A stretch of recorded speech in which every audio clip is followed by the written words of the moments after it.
Report شامل کرتے ہیں بیلا سے حضرت پیر محی الدین گیلانی کا عرس 11ویں شریف عقیدت و احترام سے منایا گیا۔ گزشتہ شب بعد از نماز مغرب لنگر عام بعد از نماز عشاء واز ہوا، جس میں پنجاب کے خطیب حضرت علامہ مولانا قاضی مفتی نجم الدین نقشبندی نے خطاب کرتے ہوئے کہا کہ اولیاء اللہ سے محبت کرو، یہ محبت ہم اور آپ کو ہمارے پیغمبر آقا حضرت محمد مصطفیٰ کے صدقے سے ہمیں بخشانے کا ذریعہ بنے گی، اور اپنے مرشدوں سے محبت سیکھو، عزت کرو، احترام کرو۔ ہم آج اپنے پیر محی الدین الگیلانی کے عرس 11ویں شریف کے موقع پہ سادات گرامی کی زیارت بھی کر رہے ہیں۔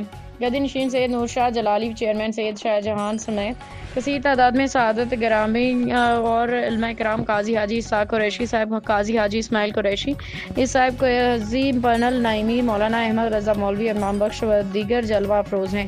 مولانا نجم الدین نے کہا کہ علماء کرام بزرگان دین کی صحبت سیکھو، ان سے فائدہ اٹھاؤ۔ علماء کرام اولیاء کرام سے محبت ہو تو گناہ و گندے ماحول سے بچو گے۔ اس موقع پہ دیگر علماء کرام نے بھی خطاب باز کیا اور نعت خوانوں کے لیے گلہائے عقیدت پیش کیے۔ مریدوں، عقیدت مندوں، عاشقان رسول کی بہت بڑی تعداد موجود تھی۔